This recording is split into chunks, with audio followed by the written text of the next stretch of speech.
नमस्कार। आप सभी विद्यार्थियों का स्वागत है इस सत्र में। आज का जो हमारा व्याख्यान है, मछली तालाब में जितने भी अवांछनीय जीव होते हैं उनको हम कैसे नियंत्रण में रख सकते हैं। पिछले अध्याय में हमने चर्चा की थी जलीय कृषि में पर्यावरणीय कारक क्या क्या होते हैं, फिजिकल पैरामीटर्स हमारे क्या क्या थे, हम उनको कैसे कंट्रोल कर सकते हैं, जितने भी जो भौतिक रूप से हम उनका कंट्रोल कर सकते हैं वो किस तरीके से हो सकता है, और उनका कितनी मात्रा होनी चाहिए, क्या क्या पर्यावरणीय अन्य कारक थे और उनको हम कैसे कंट्रोल कर सकते हैं, और पूरे पर्यावरण को हम कैसे बैलेंस कर सकते हैं। ये हमने पिछले अध्याय में चर्चा की थी। आज का एक महत्वपूर्ण जो हमारा व्याख्यान है वो होगा control of undesirable organisms in the fish pond. एक एक्वाकल्चर अगर हमने डेवलप करना है, फिश पॉन्ड डेवलप करना है, जलाशय का निर्माण करना है, फार्म का निर्माण करना है, तो हमें वहाँ पर जितने भी हमने फिजिकल पैरामीटर्स पढ़े थे, जो वाटर एनालिसिस के लिए हमने जो बातें करी थी कि क्या क्या पैरामीटर्स होने चाहिए, और इसके साथ ही हमने तालाब के निर्माण के बारे में जिक्र किया था कि हम कैसे तालाब का निर्माण करेंगे, एक अच्छे सस्टेनेबल एक्वाकल्चर के लिए कैसे तालाब का निर्माण किया जा सकता है, कितनी उसमें ढलान होनी चाहिए, क्या क्या उसके गुण होने चाहिए, क्या क्या कंपोनेंट उसमें होनी चाहिए। ये सारी चीज़ें हमने जो पिछले अध्याय में चर्चा की थी उसी से जुड़ा हुआ एक महत्वपूर्ण अध्याय और महत्वपूर्ण भाग ये भी है कि हम मछली के तालाब में जितने भी अवांछनीय जीव होंगे उनका हम कैसे नियंत्रण करेंगे। अगर हम इन अवांछनीय जीवों का नियंत्रण नहीं कर पाएंगे तो हमें मछली पालन में दिक्कतों का सामना करना पड़ सकता है। उसमें जो सूर्य का प्रकाश है वो नहीं पहुंच पाएगा, मछली में जो ग्रोथ होगी वो नहीं पहुंच पाएगी। तो अगर फिश में ग्रोथ नहीं होगी तो हमें अल्टीमेटली दिक्कत आएगी कल्चर करने में, हमें जो प्रोडक्शन है वो नहीं मिल पाएगा। तो सही तरीके से हम जो प्रोडक्शन करेंगे, सही तरीके से जो हम कल्चर करेंगे, उसके लिए एक महत्वपूर्ण पार्ट ये भी है कि जितने भी अवांछनीय जीव होंगे हम उनको कैसे नियंत्रण में ला सकते हैं। विभिन्न प्रकार के, चाहे वो जलीय पौधे हों या फिर अन्य कीट वगैरह हों, हम उनसे कैसे दूर रह सकते हैं, कैसे हमारा मछली का जो तालाब है उनसे दूर रह सकता है या मछलियाँ उनसे दूर रह सकती हैं, ये हम इस भाग में जिक्र करेंगे। तो इसमें आज की जो हमारी चर्चा रहेगी वो मछली पालन के लिए जो महत्वपूर्ण पहलू पर, जैसा कि हमने बताया कि हम मछली तालाबों में जो अवांछनीय जीवों का नियंत्रण कैसे करते हैं। तो तालाबों में जो अवांछनीय जीवों की जो उपस्थिति होती है, उत्पादन, जल की गुणवत्ता और मछलियों के स्वास्थ्य को गंभीर रूप से प्रभावित कर सकती है। क्योंकि जल की गुणवत्ता में अगर कमी आएगी या फिर उसमें अधिकता आ जाएगी या फिर उसमें पीएच का या CO2 का या DO का बैलेंस अगर हमारा नहीं बन पाएगा तो मछलियों को सांस लेने में दिक्कत होगी, रोग लगने शुरू हो जाएंगी, और इस तरीके से जो हमारी जो पानी की जो गुणवत्ता है वो खराब हो सकती है, और साथ ही साथ जो हमारी उत्पादन की जो क्षमता है वो भी कम हो सकती है, और स्वास्थ्य को भी गंभीर रूप से अन्य रोगों से हमें मछलियों को जूझना पड़ सकता है। तो ये एक महत्वपूर्ण पहलू है, और इसमें जो जीव शामिल होते हैं, खासकर मोटे तौर पर हम कहें जितने भी जलीय खरपतवार होते हैं और जो अवांछनीय मछलियाँ होती हैं, कुछ मांसाहारी मछलियाँ होती हैं, कुछ कीट होते हैं या फिर अन्य शिकार करने वाले जो जीव होते हैं, उनसे हमें दूरी रखनी है। उनको हमें अपने तालाब के आसपास में नहीं रखना है, जिससे कि हम एक सही तरीके से कल्चर कर सकते हैं मछलियों को। तो इस व्याख्यान में जहाँ पर हम एक अवांछनीय जीवों की बात कर रहे हैं, तो इसको हम मुख्य रूप से जो इसके पार्ट हैं वो 3 प्रमुख भाग यहाँ पर मैं चर्चा में लाऊंगा, जिसमें एक तो जलीय वनस्पति और खरपतवारों का नियंत्रण किस तरीके से किया जाएगा। दूसरी बात है कि जो अवांछनीय और जो मांसाहारी मछलियाँ हैं उनमें हम कैसे नियंत्रण ला सकते हैं, और इनकी जैविक और रासायनिक और यांत्रिक उपाय क्या क्या हैं जिनसे हम इनको कंट्रोल कर सकते हैं। ये प्रमुख भाग हैं जिसमें हम जिक्र कर रहे हैं कि कैसे इनको कंट्रोल किया जा सकता है। तो जलीय वनस्पति और जो खरपतवारों का जो नियंत्रण होता है, क्योंकि हमें जानना है कि जलीय खरपतवार होता क्या है। कुछ ऐसे पौधे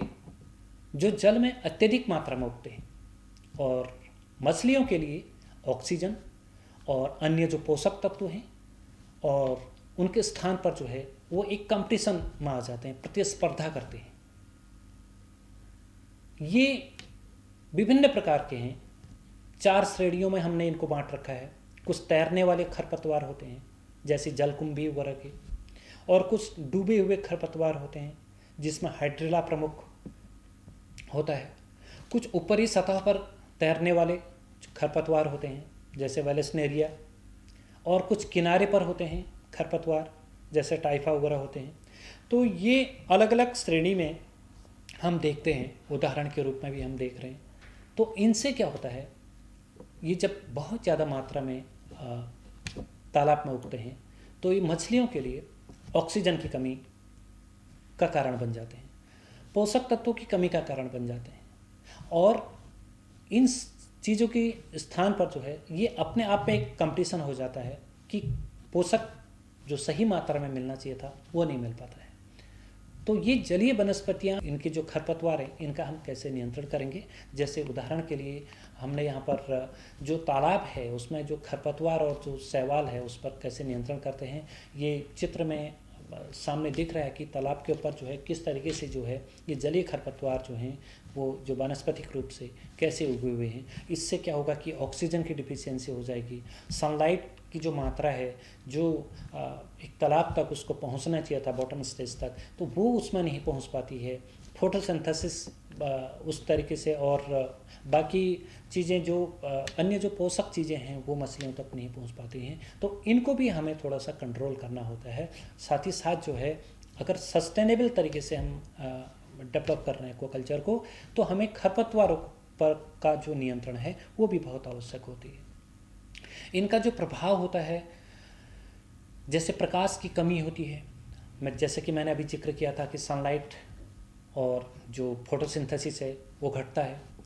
इनके कारण प्रकाश की कमी हो जाती है, और जो रात में जो ऑक्सीजन है उसकी जो भारी कमी हो सकती है, मछलियों का जो आवागमन होता है वो बाधित हो जाता है, और जो रोग फैलाने वाले जो कीटों के लिए जो है उपयुक्त आवास बनता है। तो इस तरीके से ये जो कुछ प्रभाव हैं जिसकी वजह से जो है थोड़ा बहुत परेशानियों का सामना मछलियों में होने लग जाता है। कैसे इनको नियंत्रण करेंगे, कैसे हम इनको कंट्रोल में ला सकते हैं, इसके लिए हमें विभिन्न प्रकार के उपाय करने पड़ते हैं। जैसे यांत्रिक नियंत्रण की अगर हम बात करें तो खरपतवार जो होते हैं उनको काटने की मशीनों से या हाथ से हम उनको मैकेनिकल रूप से उनको काट सकते हैं। तो जो छोटी झील होती है या जो तालाब होते हैं तो उनके लिए ये कारगर तो होता है लेकिन थोड़ा सा महंगा होता है और श्रम साध्य अगर हम कहें तो ये माना जाता है, लेकिन जो झीलों में या तालाबों में वहाँ पर थोड़ा कारगर सिद्ध हो जाता है। इसके अतिरिक्त तो कुछ जैविक नियंत्रण है, जैसे ग्रास कार्प वगैरह होती है जो घास खाने वाली, घास कार्प भी जिसको बोला जाता है, इस तरीके की जो मछलियाँ होती हैं वो हाइड्रिला है, और जो वाटर हाइसिंथ खाकर जो है वो खरपतवार को कम करने लग जाती है। तो ग्रास कार्प एक ऐसी स्पीसीज है जिससे ये सब चीज़ें वो खा जाती हैं, तो उससे थोड़ा सा एक नियंत्रण आ जाता है। लगभग अगर हम नियंत्रण की बात करें तो 1000 किलोग्राम प्रति हेक्टेयर तक ग्रास कार्प का प्रयोग हमें करना पड़ेगा, तब जाकर के उनमें कंट्रोल हो सकता है। जैविक नियंत्रण में कुछ और महत्वपूर्ण बात है, जैसे हमने ग्रास कार्प जो घास कार्प की बात कर रहे थे उसमें, क्योंकि जानवरों और अगर पौधों का जो परिचय की बात करें तो जो जल के साथ खाते हैं और या फिर प्रतिस्पर्धा करते हैं तो एक और नियंत्रण विधि का प्रतिनिधित्व करते हैं। तो शाकाहारी जानवरों जो पौधे खाते हैं उनमें विभिन्न प्रकार के जो कीड़े हैं, घोंघे हैं, क्रेफिश है, टेडपोल है, कछुए हैं, मछली है, बत्तख है, गीज है और हंस है, ये सारी चीज़ें शामिल होती हैं। तो जिन्हें जलीय पौधों का जो उपयोग करने के लिए जो है वो तालाबों में स्टॉक किया जा सकता है। और इनमें जो ट्रिप्लॉइड चाइनीज़ ग्रास कार्प एक जो पौधे को खाने वाली एक स्पीसीज है मछली की, तो जिसको हम इसमें रख सकते हैं। जो ट्रिप्लॉइड चाइनीज़ ग्रास कार्प है वो महत्वपूर्ण इसमें होती है, इसको स्टॉक हम कर सकते हैं। इससे क्या होगा कि जो प्रभावी और किफ़ायती नियंत्रण है वो नियंत्रण प्रदान करने के लिए तालाबों में इसको स्टॉक करते हैं। तो कुछ ऐसे प्रजातियां होती हैं, जैसे हमने चाइनीज़ ग्रास कार्प की बात करी, तो ये उन चीज़ों को कंट्रोल करती हैं, उन चीज़ों का नियंत्रण करते हैं। इसके अतिरिक्त जो जल प्रबंधन है, एक उपाय जो हम करते हैं जल प्रबंधन का, तो तो जल के जो स्तर है उसको घटा बढ़ा करके हम खरपतवारों का उन्मूलन कर सकते हैं, जो जल का जो जो पोषक तत्वों से उसका प्रबंधन कर सकते हैं। तो जल का भी एक उपाय है कि अगर हमने वाटर का मैनेजमेंट किया तो वाटर मैनेजमेंट से क्या होगा कि जल प्रबंधन करने से क्या होगा कि थोड़ा सा लेवल को हम घटा बढ़ा सकते हैं, जिससे खरपतवारों का थोड़ा उन्मूलन हो सकता है। रासायनिक नियंत्रण बहुत महत्वपूर्ण इसका भाग है, जिससे हम जो रासायनिक नियंत्रण है हम किस तरीके से जो है रासायनिक नियंत्रण से कंट्रोल कर सकते हैं, या रासायनिक रूप से केमिकल्स का इस्तेमाल करके हम कर सकते हैं, किस प्रकार के उसमें केमिकल्स का हम उपयोग कर सकते हैं जो मछली के लिए भी जो है हानिकारक नहीं होने हैं, क्योंकि हमारे तालाबों में इस प्रकार से, या फिर हमने मछलियों का ट्रांसफ़र दूसरे पॉन्ड में कर रखा है तब आप इसको कर रहे हैं। तो जैसे इसमें 2,4-D ग्लाइको जो फॉसेट है, जैसे जो शाकनाशक उसका प्रयोग कर सकते हैं, जिसमें 2,4-D इसका 1.5 to 2.0 किलोग्राम उस सक्रिय संघटक प्रति हेक्टेयर के रूप में, और इसमें कुछ सावधानियां भी बरतनी पड़ेंगी। दवाओं के बाद 1-2 सप्ताह तक मछली का संचयन नहीं करना है, तो तब जा कर के हम इसका हम उपयोग कर सकते हैं, और तभी एक रासायनिक रूप से आप कंट्रोल कर सकते हैं। अदरवाइज मछलियों को जो है उससे पहले अगर उसमें कलेक्ट कर दिया तो उससे नुकसान हो सकता है, मछलियों को जो केमिकल से होने वाले जो नुकसान हैं वो मिलेंगे। साथ ही जो आम जलीय जो पादप शाकनाशी होते हैं, जैसे जेलेटेट कॉपर कंपाउंड है, और फ्लोरिडोन है, सोनार, 2,4-D ग्लाइकोफॉस्फेट, और रोडोपोनमास्टर है, और डिकॉट है, एंडोथेल है, एक्वाथॉल है, हाइड्रोथॉल है, ये सारी चीज़ें हैं। और इसके अलावा जो जलीय शाकनाशी जो उनके जो प्रभाव होते हैं वो खरपतवार और प्रजातियों पर निर्भर करता है। विषाक्तता जो उसकी टॉक्सिसिटी होती है और जो जल का जो उपयोग होता है वो प्रतिबंधों में जो है वो भिन्न होते हैं। तो उपयोग करने के लिए जो हर्बिसाइड का जो चयन होता है वो काफ़ी हद तक जो है जलीय पौधे की पहचान पर निर्भर करता है, इसीलिए हर्बिसाइड का उपयोग किया जाता है। उदाहरण के लिए अगर हम मान के चलें तो जैसे एल्गी है, शैवाल वगैरह, इनके जो फिलामेंट्स होते हैं जो सिंगल सेल होते हैं, तो उन समस्याओं को जो है वो आमतौर पर कॉपर युक्त जो हर्बिसाइड्स है उसके साथ इलाज किया जाता है। और जो जलमग्न पौधे हैं जिनमें कॉन्टेल है, एलोडिया है, पॉन्डवीड है, इनको अक्सर जो फ्लोरिडोन और डिकेट के साथ इसका इलाज किया जाता है, जिससे इसकी मात्रा, इसकी जो संख्या है वो कम हो सकती है। तो ये कुछ उपाय हैं जो